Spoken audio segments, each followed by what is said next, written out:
안녕하십니까. 신의균의 국방TV 데일리 디펜스입니다. 자, 지금 북한에 도대체 무슨 일이 벌어지고 있을까요? 참 궁금하죠. 그런데 이제 이번 주말에 북한이 중앙군사위원회를 했는데 여기에 이제 김정은이 등장해서 뭐 기다란 2m짜리 짝대기 들고 뭔가 브리핑을 하고 했는데 그 김정은 조금 이상하게 생겼지 않습니까? 특히 김정은은 볼 때마다 좀 다르게 생겼는지 좀 희한하죠. 뭔가 이마에 있는 그 좀 굵은 주름이나 이런 좀 특징적인 것들은 똑같아 보이는데 그 외에 전체적인 어떤 분위기가 조금 달라 보인다 라는 그런 생각은 저만 드는 생각인지 모르겠습니다. 그래서 일각에서 뭐 가계무시하다, 대역이다 뭐 이런 이야기 정말 빈말일까 라는 생각도 들어요. 자, 1994년의 데자뷰입니다. 북한 벼랑 끝 전술로 돌아가다 라는 건데요. 1994년 바로 김일성이 죽고 김정일에게 권력이 이제 이양되면서 유은통치를 시작하던 바로 그 시절이죠. 그때 김정일이 살기 위해서 굉장한 강경책 벼랑 끝 전술을 추구했습니다. 지금 바로 그 시기가 아니냐 라는 분석을 해보겠습니다. 3주 만에 돌아온 김정은이가 트럼프 대통령에게 핵 도발을 예고했습니다. 보시겠습니다. 김정은은 자신이 주재한 노동당 중앙군사위원회 제7기 4차 확대회의에서 핵전쟁 억제력을 더 한층 강화하고 전략무력을 고도의 격동 상태에서 운영하기 위한 새로운 방침을 제시했다. 김정은의 메시지는 지난해 말 노동당 중앙위 전원회의에서 곧 새로운 전략무기를 목격하게 될 것이라고 밝힌 지 5개월 만으로 신형 잠수함 발사 탄도미사일인 북극성 3형이나 신형 대륙간 탄도미사일 도발 가능성을 시사한 것이다. 이 같은 움직임은 북한이 11월 대선을 앞두고 좀처럼 한반도에 관심을 보이지 않는 미국 워싱턴을 겨냥한 핵 몸값 높이기인 동시에 한국에는 오이사 조치의 사실상 폐기선언 그리고 임종석 전 대통령 비서실장의 대북 유화 메시지에 별 관심이 없다는 시그널을 보낸 것이다 라고 이제 언론들이 분석을 했습니다. 자, 여기에서 핵전쟁 억제력을 더 한층 강화한다. 자, 뭐 우리들 굉장히 상식적인 내용으로 핵무기는 핵무기로 억제한다. 이런 이야기 우리가 잘 알고 있지 않습니까? 그래서 핵전쟁 억제력을 더 한층 강화한다. 이건 뭐냐면은 핵무기를 더 많이 만들겠다 이 말입니다. 그리고 전략무력을 고도의 격동 상태에서 운영한다. 이 전략무력이란 말은 바로 핵무기란 말입니다. 그래서 핵무기를 고도의 격동 언제든지 쏠 수 있는 그런 상태로 준비해 놓겠다. 그래서 바꿔 말하면 핵무기 훨씬 더 많이 만들고 지금부터 그리고 핵무기 딱 지금 장전해 놓고 언제든지 쏠 수 있는 그런 상태로 마련해 놓겠다라는 엄청난 그 무지막지한 말을 지금 한 겁니다. 자, 그러면서 이번 그 제7기 4차 확대회의 중앙군사위의 주요 의결 내용을 한번 보시게 되면요. 아주 그 대외 강경 정책을 발표했고 그리고 큰 폭의 인사 이동에 대해서 결정하는 내용이었어요. 자, 주요 의결 내용은 이렇습니다. 노동신문을 분석해보면 공화국 무력의 군사 정치 활동에서 나타나는 편향성 개선 방안과 조직 개편안이다. 당 혁명적 군사 노선 방침을 철저히 관철하기 위한 세부 시행 방안 그리고 핵전쟁 억제력 강화와 전략무력의 고도 격동 상태 유지 방안, 포병 화력 타격 능력의 결정적 강화를 위한 중요 조치 결정, 중앙군사위원회 부위원장 및 일부 위원의 소환 그리고 보선. 여기 이제 리병철 부위원장이 새로 임명이 되고 박정천이가 차수로 진급하고 정경택 인민보안상이 대장 칭호를 수여받죠. 그리고 이제 무력기관의 주요 직제 지휘 성원들을 해임 그리고 조동 서로 이제 인사이동을 한단 말입니다. 하고 새로 임명하는 방안이다. 그래서 이제 아주 강경한 대외 군사 정책을 천명하는 동시에 진급할 사람 좀 진급 좀 시켜주고 그렇게 해서 좀 다독일 때 좀 다독이고 왜 군과 지금 이 인민보안 그 국가안전보위부 지금 이제 이 보위상이라고 하죠. 보위성 여기 힘을 왕창 뺐는데 여기에 계급을 좀 더 높여주면서 달래고 그러면서 새로운 인사이동 좀 했다. 해임하고 새로 임명하고 위치 조정 좀 하고 이제 이렇게 했다. 이 말입니다. 그렇게 해서 작년 연말에 3차 회의 때 이렇게 보고를 했던 이 중앙군사위 위원들이에요. 그런데 불과 5달 만에 14명의 위원들 중에서 5명이나 바뀌었어요. 그중에서 이제 리만건이나 태종수, 최부일 이런 사람들 아예 잘렸죠. 리만건 조직지도부 제1부부장, 정말 어마어마한 그런 권력이죠. 인사권 그리고 사법부에 대한 감찰권 다 가지고 있는 이 조직지도부의 제1부부장 최고의 권력인데 잘렸어요. 태종수 군수복공업부장인데 잘렸어요. 그리고 노광철 전 인민무력부장인데 지금은 이제 아직은 위원직은 가지고 있으면서 이 직책은 그만둔 것 같습니다. 리영길도 위원직은 가지고 있으면서 직책을 그만둔 것 같아요. 뭐 아무 할 일이 없는 것이죠. 최부일 전 인민보안상, 우리가 지금 뭐 경찰청장 정도 되겠죠. 이 사람도 잘렸어요. 이게 1월, 2월, 3월 초까지 있었던 그런 변화였고 그것을 지금 이제 확정 보고하는 것입니다. 아니 이렇게 빨리빨리 자꾸 바뀝니다. 자, 그런데 북한의 지도자 신변 이상 징후 직후에 나타나는 강경정책 천명이 바로 1994년 바로 그때입니다. 그때의 데자뷰가 지금 보이는 것은 왜일까요? 그때 김일성과 김정일이 서로 간의 권력 투쟁을 하다가 1992년도에 김정일이 권력 투쟁에서 승리했다라고 보는 게 이제 정설이죠. 그렇게 해서 이제 92년도에 거의 뭐 연정하는 헌법이 나왔었고, 그러다가 94년도에 김일성이 죽고 나서 김정일이 그로부터 3년 동안 유훈 통치한다. 그리고는 이제 그 유훈 통치 기간 끝내고 98년도 자기가 본격적으로 이제 정권을 잡았음을 알리는 헌법을 선포하고, 그리고 나서 이제 대포동 미사일 쏘고 완전히 대외 강경책으로 달렸죠. 자, 일단 보시면 김정일의 집권과 군부의 성장인데 한국, 미국과 정상회담을 준비하며 개혁 개방을 꾀하던 김일성이 1994년 7월 심근경색으로 돌연사한 직후에 김정일이 군부 강경파와 손을 잡고 선군 사상을 표방했다. 1995년 1월 다박솔 초소 시찰 이후에 선군 정치가 공식 문건에 등장하고 당 국방위원회를 국가 운영의 최고 권력기관으로 규정하고 이후에 핵과 미사일 개발에 총력을 기울이며 벼랑 끝 전술로 권력 기반을 강화한 것이죠. 자, 그래서 당시 이제 클린턴 대통령과 미국의 클린턴 대통령과 정상회담을 추진하고 우리 한국의 김영삼 대통령과 정상회담을 추진하면서 이 개혁 개방하려고 했던 이 김일성. 그런데 개혁 개방되고 나면은 자기의 최고 지도자 등극이 애매해질 것을 우려한 김정일의 암살이 아니냐, 이런 이야기들, 그런 추측들 많이 있죠. 어쨌든 갑자기 매왕산 특각에서 심근경색으로 아주 애매한 여러 가지 정황 속에서 김일성이 죽었습니다. 그리고는 이제 김정일은 그때부터 완전히 강경정책으로 가면서 모든 권력을 군인들에게 다 닫아주고 선군정치란 것을 이름을 만들었고, 자신은 자기 아버지처럼 주석이나 뭐 수령 뭐 이런 이야기 하지 않고 자신은 국방위원장.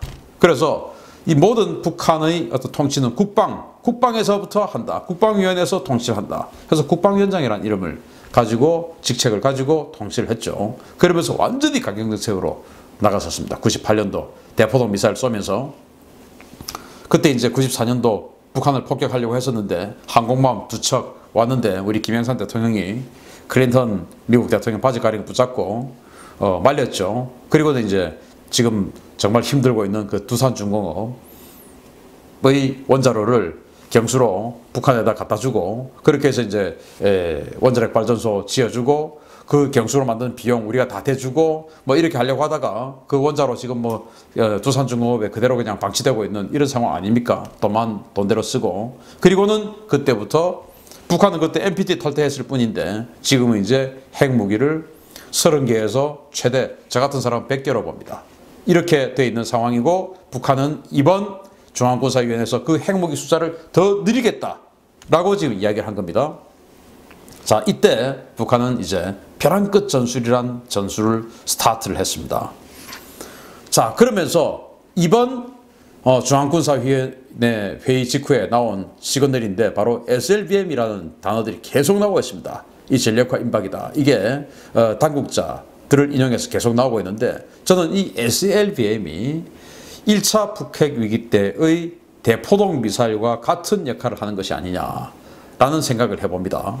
자, 동아일보가 보도를 했는데요. 뭐 다른 언론도 이야기를 했지만 북한은 신형 전략 잠수함 진수가 임박했다는 신호에 따라 군 당국이 추적에 총력을 기울인다. 북한은 미국의 제재 해제 등 심리적 압박을 가하고자 한두 달 이내에 공개될 것이라는 관측과 함께 오는 10월 10일 당 창건 75주년에 맞춰 등장할 것이라는 다양한 전망이 나온다.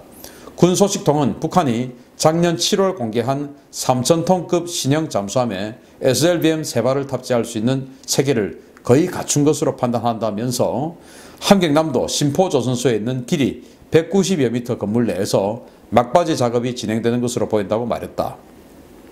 정부 소식통 역시 북한이 완성된 신형 잠수함을 언제 공개할지는 정확히 판단할 수 없지만 미국에 대한 압박 수위를 최대치로 끌어올리겠다는 판단이 있을 경우에 한두 달 내라도 가능하다라고 보도들을 합니다. 바로 군 소식통을 인용해서. 그러니까 기자가 뇌피셜로 그냥 적는 게 아니다 이겁니다. 군에서 정보기관에서 나온 그 정보 자료들을 가지고 익명을 요구했기 때문에 익명을 가지고 이렇게 기사를 쓰는데 10월 10일 75주년 당 창건 기념일 이때 분명히 뭔가 할 것 같은데 그 전에라도 필요에 의하면 즉 한 7월쯤에라도 지금 쏠 것 같다. 이 이야기를 군에서 했다라는 거 아니겠습니까? 자, 그러면은 왜 이렇게 갑자기 강경정책으로 선회를 할까요? 이제 협상 없다 이런 이야기는 우리 다 알고 있지만 협상 없으면 없는 것이지 여기다가 지금 갑자기 중앙군사위를 열어가지고 핵무기를 더 많이 만들겠다. 그리고 핵무기를 언제든지 발사할 수 있도록 지금 무장을 세팅을 해놓고 유지하겠다. 이 말은 뭐냐? 야, 이거 뭐 핵전쟁 하겠다라는 거 이거 아니겠습니까?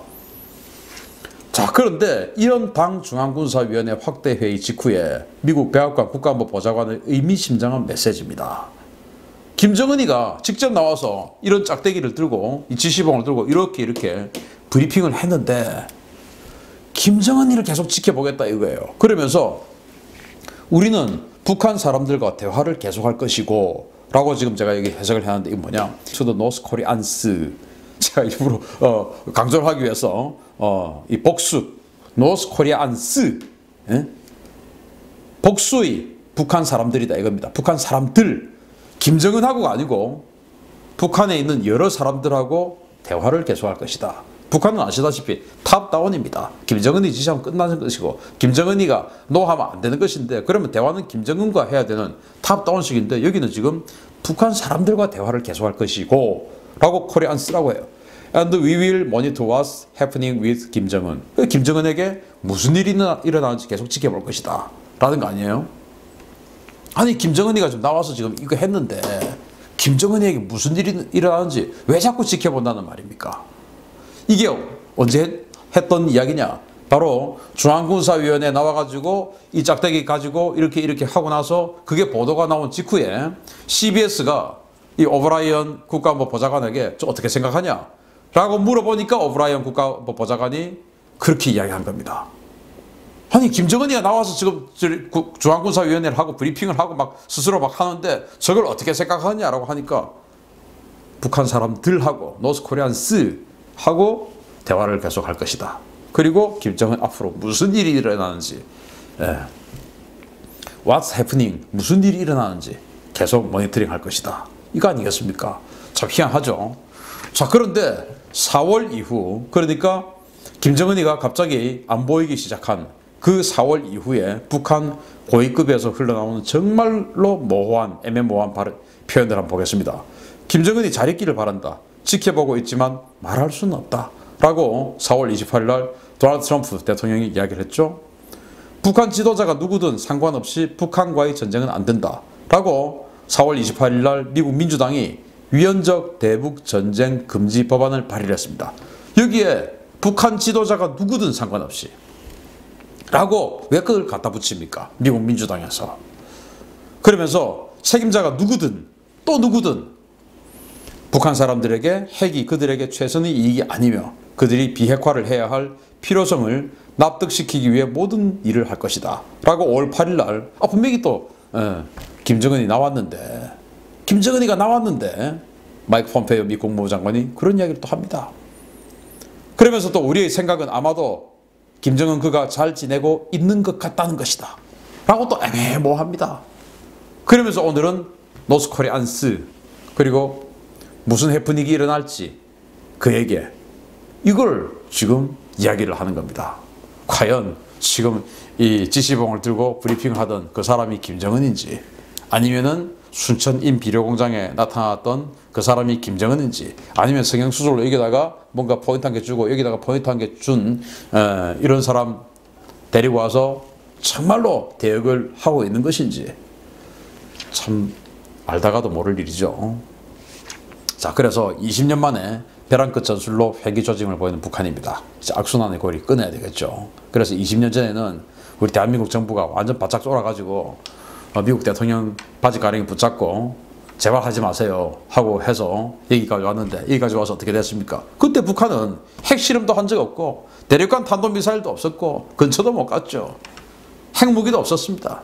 지금은 핵무기, 이스라엘보다 더 많이 가진 핵무기, 그리고 ICBM, SLBM 종류대로 다 가지고 있는 나라가 되어버렸습니다. 이번에 혹시 미국이 북한을 변화시키려고 하는 이 군사적 움직임을 볼 때 또 바지가랑이 붙잡아야 되겠습니까? 어떻게 해야 되겠습니까? 정말 이제 고리를 끊어야 되는데 지난 20년 전에 북한 정권이 완전히 지도자가 바뀌는 그 시기에 북한은 벼랑 끝 전술 굉장히 강경한 군사정책을 들고 나왔는데 이 20여 년 만에 다시 북한이 굉장히 강경한 군사정책을 선포했습니다. 혹시 지금 북한 정권에 우리가 보는 이 상황이 아닌 정말로 일각에서 우려하는 그런 애매모호한 상황이 북한에 지금 벌어지고 있는 것은 아닌지, 정말로 저 사람이 김정은인지. 그렇지만은 20년 전과 20여 년 전과 똑같이 지도자가 바뀔 때처럼 아주 강경 정책이 나오고, 그리고 지금 뭐 인지 조작이 딱 되어 있는 북한 사람들은 전부 인지 조작이 되어 있죠. 김일성 일가는 신이다 라고 인지 조작이 딱 되어 있는데 그것을 해체하는 축지법, 그거 사실은 사람이 어떻게 축지법을 해? 사람이라고 하는 겁니다. 지금 김일성을. 그게 김정은에게 유리한 이야기입니까? 절대 유리하지 않죠. 그런데 선전선동부의 노동신문에서 사람인데 어떻게 축지법을, 사실은 우리 인민들이 도와줘서 그렇게 하는 것이지 라고 하는 이야기를 하고 다시 그 인지 조작된 것을 풀려고 하는 겁니다. 과연 김정은 일가 백두혈통이 지금 북한의 정권을 잡고 있는 것인지, 그는 진짜인지 우리 밝혀내야 되겠습니다. 정말 정신 바짝 차리고 대한민국 정부 이 상황 관리해야 됩니다. 마치겠습니다. 감사합니다.